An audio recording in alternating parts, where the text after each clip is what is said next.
सठियाया हुआ बुढ़ा अगर हमारी बेटी के हिजाब पर हाथ लगाता है, वजह क्या है? अरे वो तो सटिया गया है, रिटायर्ड हो जाना चाहिए।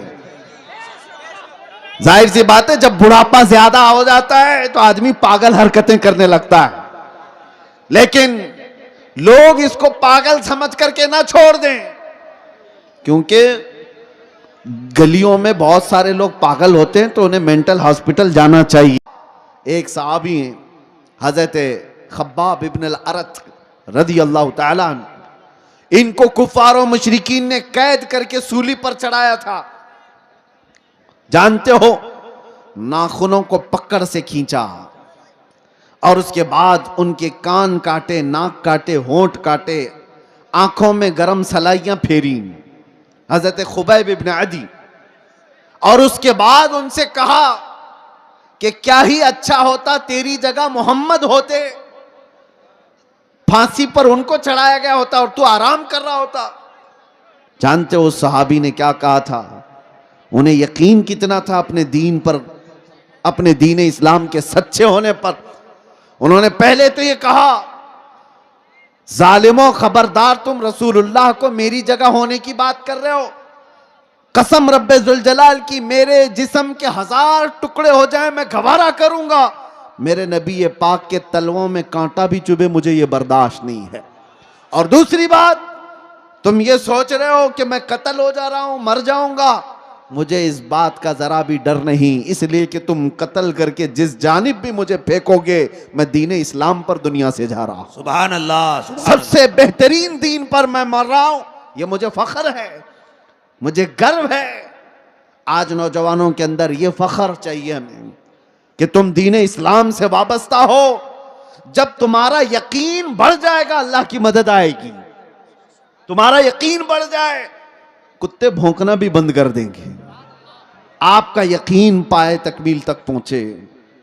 अगर तसलजुल तुम्हारे अंदर है, डुलमुल यकीन के साथ जी रहे हो, तो फिर जाहिर सी बात है लोग तुम्हें तरह तरह के शोशे छोड़कर शक और शुबा में पैदा कर देंगे।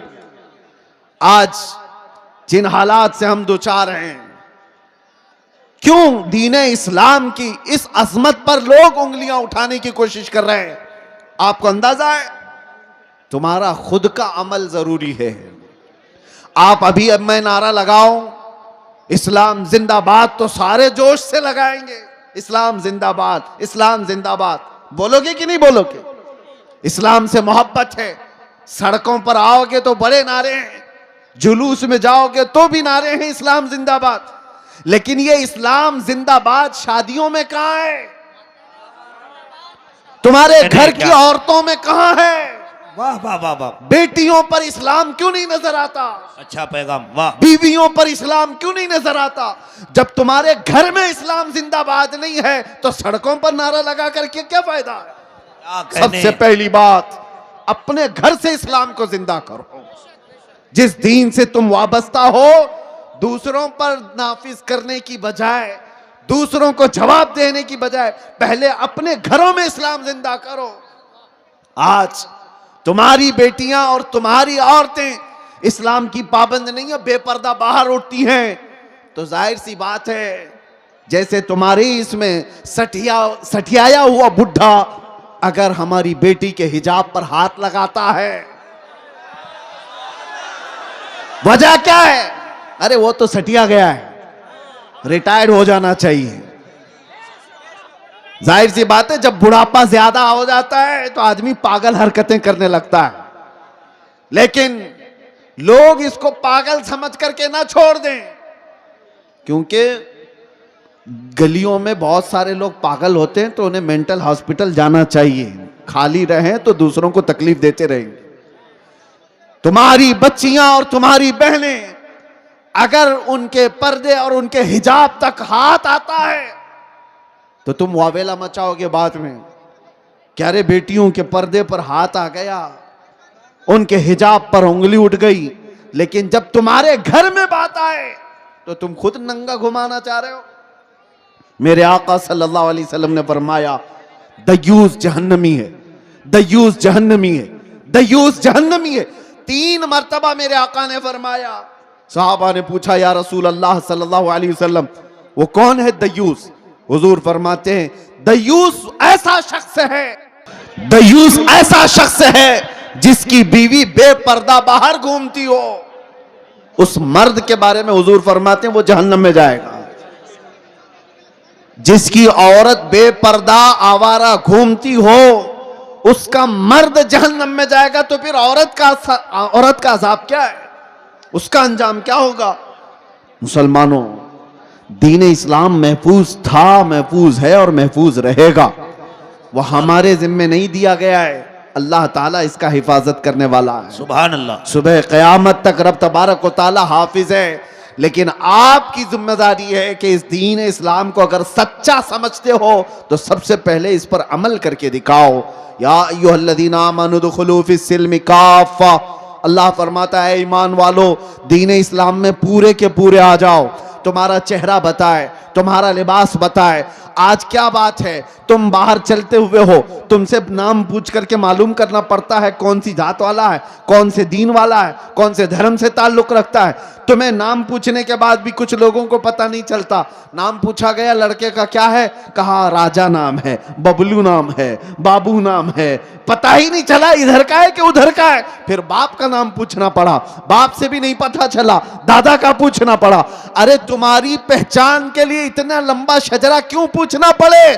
तुम अपना हुलिया ऐसा बनाओ कि चलते फिरते लोग देख कर कहें ये मदीने वाले का आशिक दिखता है।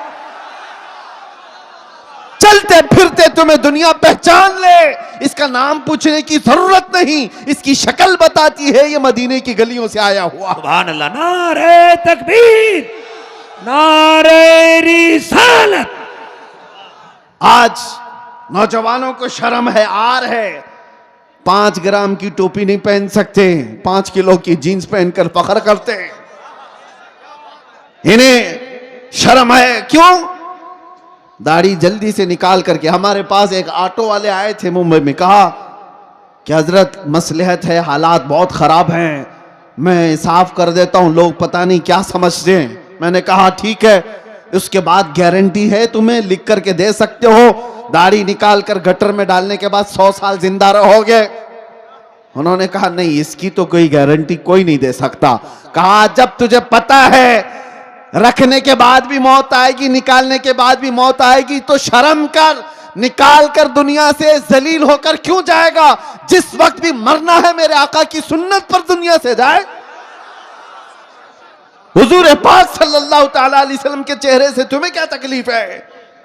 दुनिया अगर दीन इस्लाम पर चलने की वजह से तुम्हें तानो तशनी करती है तो मेरे अजीजों, ये आपके लिए डर करके अपने आप को बदलने की जरूरत नहीं। सुनो, अगर तुमने दीन इस्लाम पर अमल किया और लोग ताना देने लगे तो फरमाया गया है कि उसे 100 शहीदों का सवाब दिया जाएगा। मन तमस्सक बिसुन्नती इंद फसाद उम्मती फलहू अजरु मिअती शहीदिन। अल्लाह के रसूल सल्लल्लाहु अलैहि वसल्लम फरमाते हैं, ऐसा जमाना आ गया कि लोग हुजूर की सुन्नतें भूल चुके हों। उस जमाने में कोई नबी पाक की सुन्नत को जिंदा करता है, हुजूर फरमाते हैं उसे 100 शहीदों का सवाब दिया जाएगा।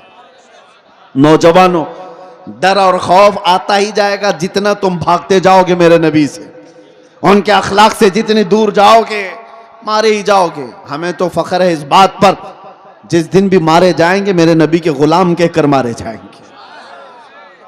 डर किस बात का है? और इसीलिए आप सबको इस बात की तैयारी में रहना चाहिए कि दुनिया से जाने का वक्त आए तो जलीलों में ना उठाया जाए। अल्लाह अल्लाह। ऐसी हालत ना रहे कि लोग जनाजा पकड़ने में भी शर्म महसूस करें। ऐसी अपनी हालत बना करके रखो कि आखिरी वक्त आए तो लोग देखने को तरस जाएं। मौत उसकी जिसका करे जमाना अफसोस, यूं तो यहां आए हैं सभी मरने के लिए। तवज्जो चाहता हूं नौजवानों, मुस्तफा करीम सल्लल्लाहु ताला अलैहि वसल्लम से जितनी वफा करोगे उतनी इज्जत के साथ अल्लाह ताला जिंदगी अता करता है, उतनी ज्यादा इज्जत के साथ जिंदगियां मिलती हैं। ये तो दुनिया की बात है। थोड़ी बहुत तकलीफ अगर आ भी गई आखिरत की इज्जत अल्लाह ताला के यहां है तुम्हारी। बस शर्त यह है कि मोहम्मद से वफा तूने, तो हम तेरे हैं। ये जहां चीज है क्या, लाहो कलम तेरे। तुम जितना भागोगे उतनी इज्जत तुमसे दूर भागेगी। तुम सोचते हो बहुत मॉडर्न बनने में इज्जत है, पॉश लोगों के साथ जीने में इज्जत है। वो तो हम देख रहे हैं। आज ये हजारों लाखों का मजमा हमें क्यों इज्जत देता है, हमें क्यों इज्जत देता है? हम कौन सी पार्लियामेंट से आए हुए लोग हैं? यहां उलमा को मिंबर पर क्यों बिठाया गया है? वजह सिर्फ यह है कि रसूलुल्लाह की हदीस से या उनके दीन से निस्बत रखने वाले लोग हैं। सुभान अल्लाह। नबी पाक सल्लल्लाहु ताला अलैहि वसल्लम की इज्जत से जिनकी निस्बत है उनको दुनिया में यह इज्जत है, आखिरत में अल्लाह ताला के यहां और बड़ी इज्जत है। ऐ नौजवानों, इसीलिए आला हजरत की बात सुनो। आपने क्या कहा? आज ले उनकी पनाह, आज मदद मांग उनसे, कल न मानेंगे कयामत में अगर मान गया। दीन इस्लाम की सच्चाई तुम्हारे रग रग में बस जाए। कुरान सच्चा है या नहीं? तुम्हारा यकीन है कुरान सच्चा है या नहीं? तुम्हारा दीन सच्चा है या नहीं? तुम्हारा नबी सच्चा है या नहीं? तुम्हारा खुदा सच्चा है या नहीं? जब ये सारी चीजें सच्ची हैं तो मेरे अजीजों तुम झूठे कैसे हो सकते हो? तुम्हारा सब कुछ सच्चा है तो तुम झूठे कैसे हो सकते हो? तुम्हारे अखलाक सबसे आला होनी चाहिए। दुनिया आज जो मुंह फेरी हुई है हमारी तरफ से, वो हमारे चंद औबाशों को देखकर, वरना आज भी मेरे अजीजों मेरे मुस्तफा के अखलाक पर आ जाओ, दुनिया अपने आंखों पर बिठा रखेगी। इलाके के इलाके इंतजार में है मोहम्मद अरबी का गुलाम आए। लोग ऐसे मिल जाएं जो हमें मोहब्बतों से भर दें। मैं अपनों की बात नहीं कर रहा हूं, गैरों की भी बात कर रहा हूं। जो गैर मुस्लिम है वो भी इस इंतजार में है कि सच्चा कोई गुलाम रसूल तो आए, जिसके आते ही अल्लाह बरकतें और रहमतें आम कर दे। लेकिन आप में से उठता कौन है? यहां हर कोई ये चाहता है पड़ोस के घर में हुसैन पैदा होना चाहिए, मेरे घर में नहीं। करबला जाने वाला हुसैन वो पड़ोसी के घर में होना चाहिए, हमारे घर में नहीं।